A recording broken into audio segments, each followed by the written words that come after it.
guys, it's Tahira, and today I'm starting my first reading vlog of 2025, and I'm starting off with an easy mood reading one because I have really been in the mood to read. If you've been following me the past couple of months, I've been in a really bad reading slump, especially October and November. I just did not feel like reading at all, and it was taking me so long to finish each book. But ever since the new year, I've been so into reading. I have really been prioritizing reading, especially over screen time, because I was so bad about that. Last year I would prioritize just doom scrolling on social media over reading a book, and not that I wanted to be doom scrolling, but it was just happening, and then I would be like, oh shit, I haven't read, even though I literally had my Kindle next to me and I was like, let me scroll for 5 minutes and then start reading. It would never happen. But this year I've been really good about that. Something about a new year just really gets me. I love having goals. I love the fresh start that a new year brings, and I really feel like that's been happening with my reading. It's already January 9th and I've already finished 2 books, which with my pace last year I definitely would not have read as many. But this reading vlog, I'm starting my 3rd book of the year, which is Part of Your World by Jimenez. I'm so excited about this one. I found that it's on KU, which is so exciting because I really wanted to read these books in order, because her other contemporary, the recent ones Yours Truly and Just for the Summer, are technically interconnected standalones, but I wanted to read it in order. And so I'm starting with Part of Your World, and I'm hoping to get to the other 2 also this year. But yeah, I haven't started at all. I'm only on page 1. So I will definitely be checking in again when I have read more of Part of Your World. But I really hope that this reading momentum keeps it going for the rest of the year. I know that there's gonna be reading slumps, it's gonna be inevitable, but as of now I'm feeling really good about my reading. But yeah, I will definitely check back in once I have actually started Part of Your World with some of my first reactions and thoughts. But I'm really excited. I've heard so many good things about Jimenez's books, which also makes me a little bit hesitant because there's so much hype for it, and I feel like all of these really hyped books have been so disappointing to me. I have really high hopes for these books in general. Hello everybody, it's been a couple days, at least probably 2 or 3 since I last started this vlog, but I am 57% of the way into Part of Your World and am really enjoying it. There's a few issues I have with it so far that I'll be talking about, but as far as the positives, I'm really enjoying the dynamic between the main character and the love interest. I think that they go together so well. They also have good chemistry, and that can be seen on the page as well. I also really like that it goes into issues that the main characters are having outside of just a romance, because they both have things going on in their personal lives, and I like that we also discuss that in the book, because I feel like it adds a lot of depth and nuance to the characters, and just has me more connected to them than if it was just about the romance. A couple things that issues, I guess, not even big issues that I have. The first one is that this book is dual perspective, so we follow both Alexis, who's the female main character, and then Daniel, who's the main love interest, and we follow both of their perspectives throughout the book. But I feel like I know Alexis way more, and I feel like I know her story a lot more than Daniel's. For Alexis, I don't know if it's just because she's the main character of the story, but when we're in her perspective, we hear a lot about her thoughts. She kind of goes on inner monologues a lot throughout the book, which I'll also get to. But so we find out a lot about her history, her past, about her desires, about her family and her parents and her brother, and we found out so much about her family and where she came from, and things that relate to her family, to her life currently. I don't want to spoil too much, but she's a doctor and she feels a lot of pressure in her family to do certain things related to that. But for Daniel, we only really see his story currently, and we only see his it's his perspective. It's mainly focused on things that are related to the romance and things that are happening currently. I wish we kind of got to know more about his past, about his family, because I literally know nothing about his family, his life. How has it been? How has he grown up? And I feel like I need that more to connect with him and feel like emotionally attached to him as a character. That is definitely something that I am wanting more of. I am 50% of the way through, which is like more than halfway, so I'm not too sure if I'm gonna get too much about his past and his character, but we'll see. The other thing was going back to like the inner monologues.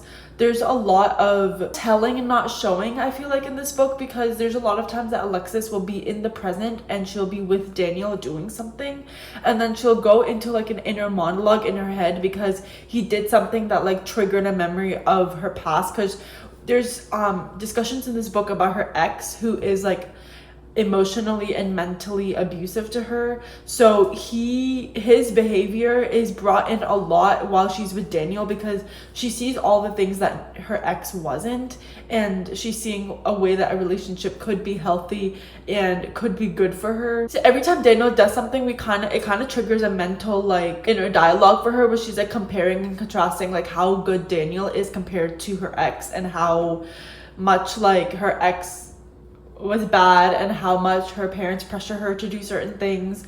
And I feel like that happens quite a bit when she's with Daniel. And sometimes these inner monologues will go pages and pages, and it takes me out of the moment of the scene a little bit. So I wish that it kind of maybe dialed it back a bit, or like instead of with these inner monologues, she's also like telling and not showing. As I said, I feel like she's telling us so much about how abusive her ex was, how mentally and emotionally exhausted she was from that past relationship, but we're not really seeing that in the present. I don't know, I feel like I'm going in a really long tangent on this, but I wish we kind of saw her dynamic with her ex a little bit, which we definitely do a little bit, but I just wish that we saw a little bit of what she's been talking about so much in all these inner monologues, and how much we know about his past. Maybe I'm the only one that feels that way so far, but that is how I'm feeling about the book. I still really like it. I still really like the relationship between the main characters. I like seeing her life outside of the romance. As I said, she is a doctor, so she worked in a hospital. I like seeing those scenes,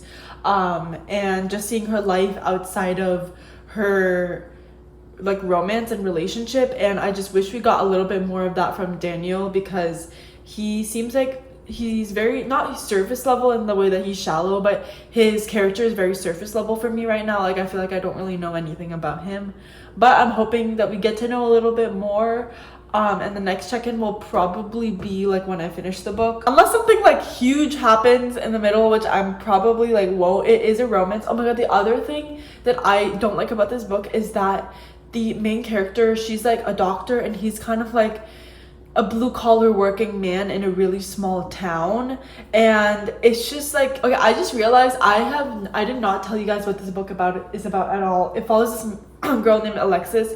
She is a doctor, like I said many times, and then we have Daniel, who is a bed and breakfast owner in a really small town called Wakan. And one day while Alexis is driving back from a funeral, her car gets stuck in a ditch, and Daniel helps her out, and she ends up finding this small town and getting to know him more, and they start this relationship, and she starts driving down from I think she lives in Minneapolis down to Wakan, and then they meet up a lot, and that's how their relationship is going.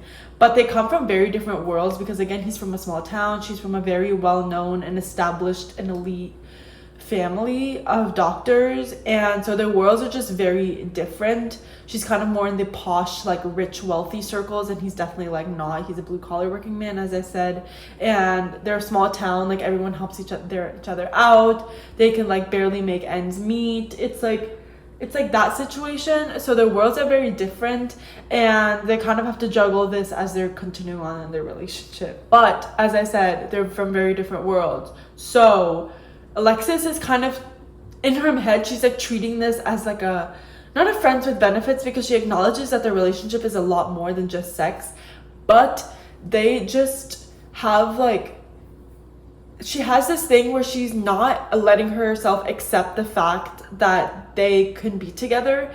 And I feel like it's frustrating, because this is a romance book, because I know they're going to end up together. Like I know they're going to resolve all these issues of them being from separate worlds, and they're going to come together, and they're going to have a great relationship, and they're going to like be like, fuck everyone else and we'll just be together. Like, it's very obvious because it's a romance book. Like, I feel like I know how it's gonna end. It's the way, like, right now her thought process is that, like, she's just denying herself this connection because of, like, this issue that they're having. And it's just like that, it's just frustrating. That's it. Because I feel like I know how this is gonna end, and I feel like it's the case of like I just have to go along with it until the main character realizes everything that I have realized already. So yeah. Anyway, this is already a super long clip. I did not think I would go on for this long, but yes, the next time I will have finished this book. Hey, it's a couple of days later and I have officially finished Part of Your World. I finished it, I want to say yesterday or the day before. I ended up giving Part of Your World 3.75 stars. So I did enjoy it, but a lot of the things that I mentioned in my last clip kind of continued on, where I didn't really get to know Daniel at all. Like, we get to know a little bit about his family because he's in a small town and his family has been super important to the small town for like many years, and that's all we really know of him. I feel like I didn't know anything really about his family, like other than that, or his life in the town or his struggles. And I feel like it's because when we're in Alexis's side of the story, like her POV, she goes into as I said, into these inner monologues a lot. When she's like, where she's like contemplating on her life, on her struggles, on her issues, about her relationship, just everything that's going on in her life and her past and everything. And Daniel is not really like that, and we don't really get to see that side of him that much. So I just wish we got to know like a little bit more about him. I still really enjoyed their characters. I really enjoyed their dynamic, and although the like third act conflict was like a little bit predictable because we had kind of been building up to it and we kind of knew it was coming from like quite a bit a ways from it. And most of the time with third act conflicts, I usually end up getting a little bit annoyed because it's usually like the miscommunication trope or something like that. But this time, like, it wasn't the miscommunication trope, but I ended up like really feeling for them through this conflict. Usually I'm annoyed because I'm like, I feel like there's a very simple way to like solve this, and in this one I can totally get that it's a very realistic issue, and I just really felt for them through this conflict, like before they finally like remade up and came back together. Like, you know, there's gonna be some conflict where they're apart for a little while, and they were just so heartbroken when they were, and it really made me feel like the relationship was real, just like how much emotion was on the page and how much emotion they were feeling, and I could really feel that as I was reading it. So yeah, not much to say, but this book does deal with a lot of like heavier topics than I was anticipating. It deals with talking about domestic violence. There's multiple characters in the story that are dealing with abuse, whether it's like emotional or physical or verbal or mental. Like, there's all kinds of abuse being shown, and I thought that really was well done, because usually I think we think of domestic violence as something that's physical, someone's hitting you or something, or being physical with you, but this one really shone a spotlight on the ways that someone can abuse you verbally or mentally or psychologically, and I really appreciated that. It also talked a lot about the pressures of family and what it means to kind of forge your own path while trying to honor your family and maybe their history and their legacy. So I ended up landing on a 3.75 because I really enjoyed the story, like I said, but I feel like there was quite a few like issues, I get not issues, but just a few things that I just wish there was more of or just didn't jive with. But in the end, I really ended up really appreciating the story and the messaging and the relationship too. So I think 3.75 feels right for that. It is a little bit of a lower rating than I was expecting, just because Abby Jimenez is such a popular and hyped author. I really wanted to like have this be a solid 4-star or above, but it just didn't end up hitting that much. But I have high hopes for Yours Truly and Just for the Summer. I've heard those are better, so I'm still really looking forward to reading those. As far as my next book, I am still trying to decide. I mean, I think I have decided, but I was going back and forth between picking a book off my physical TBR cart, because books have been sitting on there for way too long, and I think my next book, like after my current book that I'm gonna start after that one, I think like the third book for this video, I think is gonna be from the TBR cart, because I finally need to get some book off that bitch. So But for now, I kind of want to stick to my Kindle just because it's so easy. Like, I've been so bad with my Kindle because I just think it's so much easier to read on my Kindle versus reading a physical book. I used to be so against Kindles too, but Kindles have low-key stolen my heart. But I was just browsing through the Kindle library to see what was catching my eye. I know that there's a lot of like fantasy romance that I've been reading that's like really popular, like When the Moon Hatched, which was on my 2025 TBR, and then Quicksilver is another one that I've been hearing a lot about. But the one I ended up kind of landing on, I think, is The Prison Healer. The Prison Healer by Lynette Noni is a fantasy romance book, I believe, and I have heard like a few things about this one. It's not one that has been like super everywhere, like it's not viral, but it didn't go viral for me by any means. Like I didn't see it everywhere like that, like I did with like Quicksilver, When the Moon Hatched.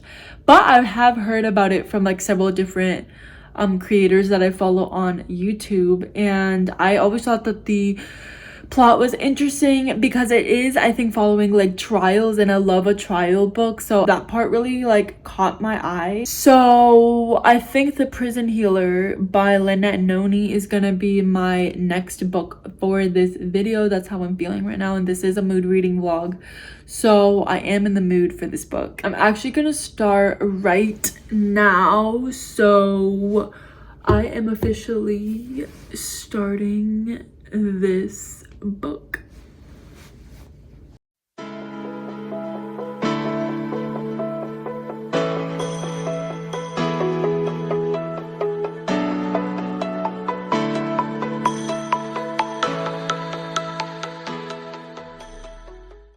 So I'm 100 pages into The Prison Healer, and honestly, I don't really know what to feel about this book so far. So far, it's actually pretty slow. It's a lot slower than I thought it would be because it is like a fantasy romance novel, I believe, and I was just expecting it to take off a little bit faster than it has. Like we're still like I'm 25% way through the book, and we haven't even started like the trials or anything like that. We barely just got to the point where the main character is like going into the trials or getting ready to go into the trials.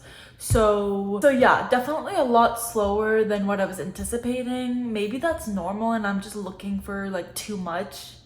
But yeah, those are like my first thoughts. Don't have anything else really to say. This book is about this girl named Kiva, and she's working as a prison healer, obviously, as the title says, in this like famous like dark sinister prison called Zalendov, which is a prison that people go to, and usually no one ever leaves. It's like notorious for being like really cruel to its prisoners. So she's working as a healer to kind of as a part of her sentence, I guess. Like I don't understand really the dynamics because the people there, they make their prisoners work, so they make them do like really hard labor, or as I said, like she's a healer, so her job is to heal all the new prisoners that come in. And obviously the prisoners that are currently there, there's always someone getting sick and always injuries because of the labor that they're doing, so she's like really busy. She works like 18-hour days. So yeah, Kiva's a healer, and she lives in this world where there's like royalty, and there's like a king and a queen, and then there's also this rebel like movement slash group kind of rising in power, and they have this woman that they follow named the Rebel Queen.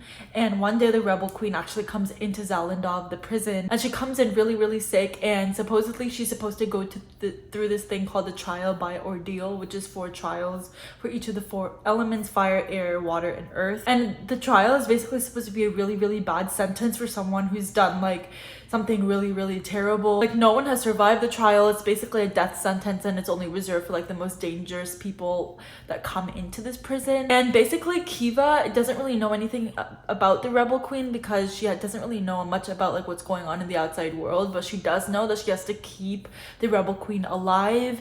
And since the Rebel Queen is like super sick and can't like participate in the trial, Kiva offers herself as a replacement for her in these trials. And that's like sort of the synopsis that's given. That is where I guess the story starts, and that's exactly where I just ended. Kiva has literally, the last chapter that I read, Kiva just offered herself as a replacement for the Rebel Queen, and now we'll figure out what happens next as she heads into the trial by ordeal. So yeah, the whole synopsis basically happened in the first 25% of the book, which I guess makes sense. So maybe I'm just being a little stickly when it comes to like the way the plot is moving. As far as like the main character, I don't know if I'm really connecting to her yet, but it is pretty early on in the book. She's a healer, but I feel like we don't really get to know too much about her. Maybe I completely missed this, but I don't even remember reading about what she did to end up in this prison.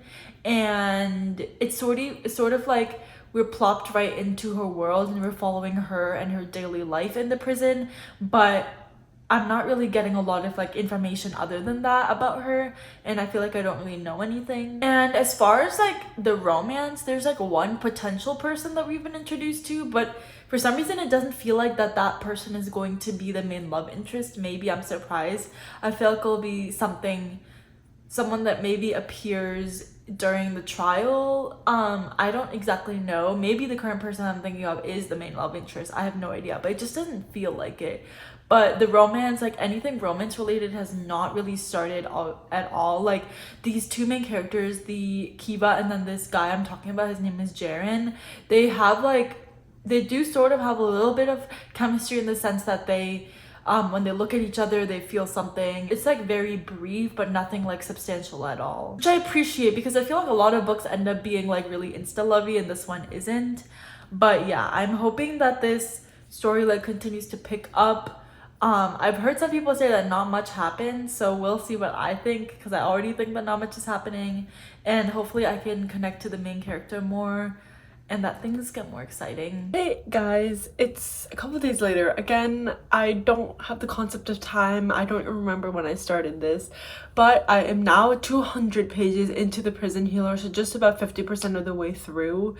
And honestly, like, I'm not feeling a lot with this book. Like, there's not much happening. We got through the first trial. I think I mentioned last time that I was just about to the beginning of the first trial.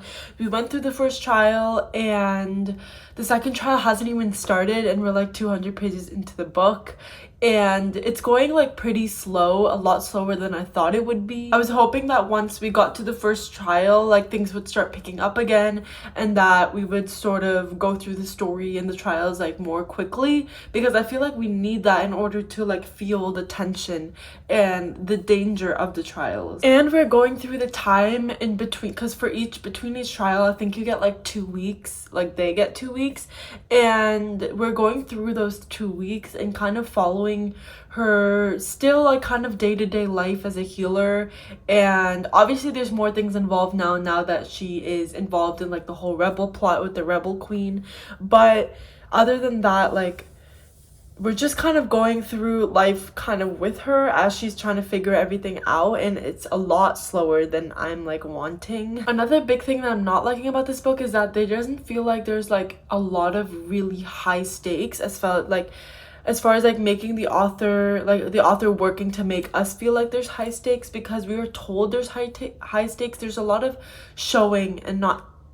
there's a lot of telling and not showing in this book, because we are told that this prison that she's in, Zalendov, is like super dangerous. Like, no one gets out of it, no one survives, like barely anyone makes it, and we're kind of in this prison with her, but there's no danger being shown.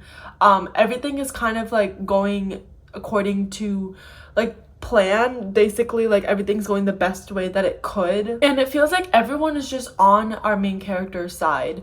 Like, we are in this prison and the guards are told to us that they're so dangerous, they hurt the people, like they're not good people. But of course the one guard that we are seeing in the story is like uncharacteristically nice. And then during the first trial, like, I don't want to spoil stuff, but the royals come in to watch this trial, and of course like one of the royals decides to save her while she's doing the trial, and I'm like, I don't understand what's going on and why the decisions being made.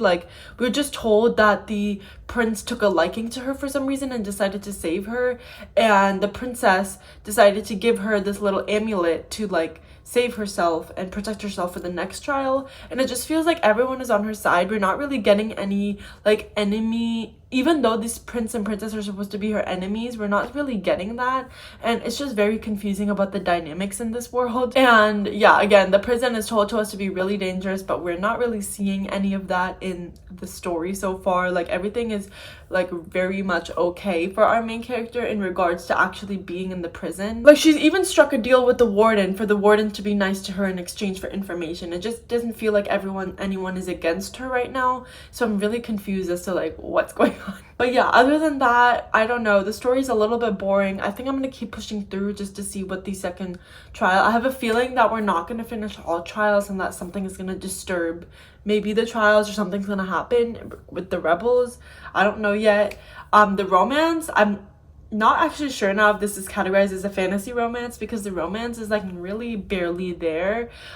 We have a little bit of a sort of, we know something's going on between two of the characters, but there's nothing really explicit. And our main character Kiva keeps saying that she doesn't want to get close to anyone because she's in this prison, and everyone, like, it's bad to get close to people because you never know what could happen. I don't know, it's just very different than what I was expecting. Okay, so I have officially finished The Prison Healer, and it's getting a 2.75 stars. I just did not really vibe with this book. It was like very middle of the road. It wasn't really anything special, and everyone was like gagging over the plot twist at the end, but I had low-key predicted it. There was like a couple plot twists, and one of them I like didn't really predict, that I didn't see coming, but it didn't really shock me. And then the other one, I had actually predicted it like pretty early on, and I was not shocked by it at all, because again, I had like thought of it as a potential thing, and I had caught it on pretty early that that was what was gonna happen. And the structure of the book was very predictable as well. We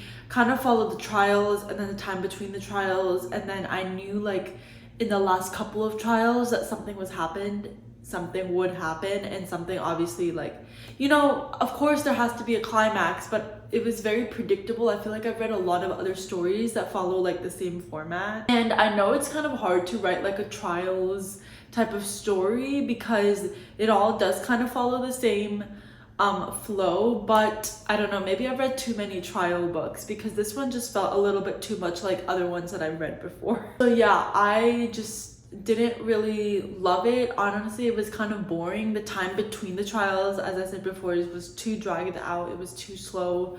And it was very character focused, which I was not expecting. I thought this would be more of a plot focused fantasy, and I think I was also wrong in this being a fantasy romance. I think it's just considered a pure fantasy because there was very little romance elements. What was in there I actually did like, because I feel like a lot of fantasy romance tends to fall into like an insta lust format, where the main two characters, like, even though they might not like each other, they're still very attracted to each other from the get-go. And I really liked that this like had a little bit of that, but it was very slow burn, it was very drawn out, and it was definitely refreshing to see that from like the other books that I've been reading recently. So yeah, I think this is also a YA, which is probably why it wasn't as like smutty or like, I guess, more explicit than I was expecting. But yeah, this one was kind of a flop, and I was looking forward to it because I'd heard so many good things about it and so many people talk about it, but I just didn't like it as much as everyone else. But the next book I have already chosen. That will be Heartstopper Volume 5. But before I read Heartstopper Volume 5, I'm currently in the middle of rereading all the other books in the series. So right now I am on Volume 2, and I read Volume 1 yesterday. Obviously these books fly by because they're graphic novels, so it's like super easy to read them. And honestly, I'm loving this reread so much. I forgot how much I love the story, even though I talk about this series all the time, but just rereading it, the first book just like reignited my love for it, and it's just it's so good.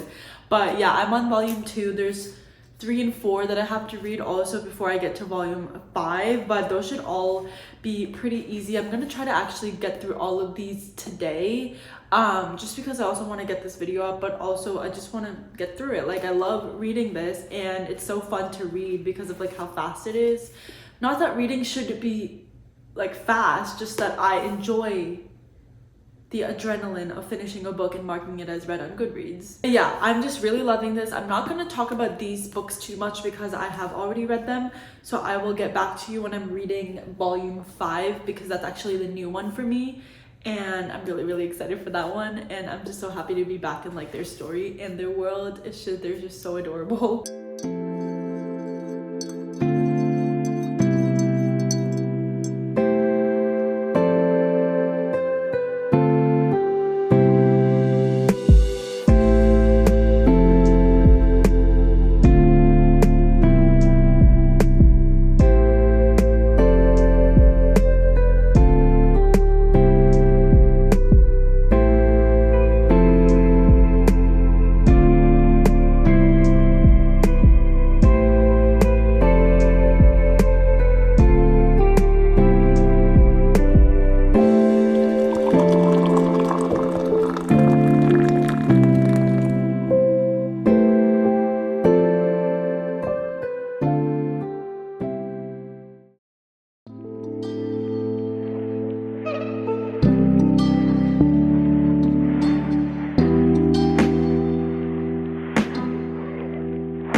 I have officially finished Heartstopper Volume 5 and it was so cute. I loved the progression of the story. This one explored a lot more of sort of like growing up and their relationship as they're moving on with their life to different things. Because the past 4 volumes, we've seen them in high school and they've always been together, but this one explored the possibility of a long distance relationship because Nick is about to graduate, so he's looking into universities and what he'll want to do after high school. It goes into his journey with trying to figure out like what he wants to do and the type of place that he would want to be at. And then Nick and Charlie also explored their sexuality a little bit more because their relationship has been pretty like tame, as in like they didn't really do much beyond kissing in the last 4 books, but this one it really explored them like wanting to do more and sort of figuring out what that means for them and going at the pace that's comfortable for them and taking their relationship to the next level as well. So overall, I really enjoyed this, and I'm so sad that the last volume is volume 6, which is the one coming out I believe this year sometime. It's so sad. It's bittersweet that one is coming out. I'm gonna be so sad when I read that because it means that their story is ending. This one I'm probably gonna end up giving like 4.5 stars, not a full 5-star for me because I did feel like I felt a lot more emotionally with the previous books. Okay, apparently my camera decided to stop recording in the middle of that clip, but yeah, as I was saying, I felt a lot more emotionally with the previous books, and just like it felt like I had darker themes going on in the previous books, and this one just felt a little bit more like wholesome and cutesy, which I also love. But I think I really like that depth that the previous books had with dealing with all those like honestly like really dark and emotional topics. But yeah, I'm gonna give this a 4. That's what I feel like. Maybe I'm in my hater era, so I don't know, but we'll see. Now I can also watch the Heartstopper show because the 3rd season came out last year and I didn't watch it because I had heard that parts of volume 5 were in it and I didn't want to spoil myself, so I wanted to read volume 5 before I watched it. But now I'm so excited to jump. Literally later today, I'm gonna jump right into season 3 of Heartstopper and watch it because I also really love the show and how much like it's so true to the books. But yeah, now that I've read Heartstopper, this concludes my reading for this reading vlog. I ended up reading a total of 7 books, actually, if we include all the rereads, and 3 of them were new. But I'm gonna count all of them because like that's what I'm gonna do. And that means I've read like 9 books for this year so far, which is such a great start to the year. And I've been in such a reading mood lately, which I'm so happy about, especially after being in a slump for the past like few months of the end of last year. But yeah, I read Part of Your World, which I ended up giving like 3.75 stars. I really enjoyed that one. There were just a couple things I didn't love, but overall still really enjoyed it. Then I read The Prison Healer, which I gave 2.75 stars, and it just was a little bit of a miss for me. It was kind of boring and slow, and I just wish more happened in that book. And then of course I read the entirety of the Heartstopper series as well as this book, which this is a 5-star series for me. Like, I love it. I gave every other book 5 stars. This one like feels 4-star to me for some reason. I don't know why. But yeah, every other book is 5 stars. The whole series as a whole is 5 stars. And I will just never stop shouting out from the rooftops about how much I love Heartstopper. But yeah, that is it for this video. Let me know down below if you read any of these books, as of course I would love to know. But that is it for this video. I hope you enjoyed, and I'll see you next time. Bye.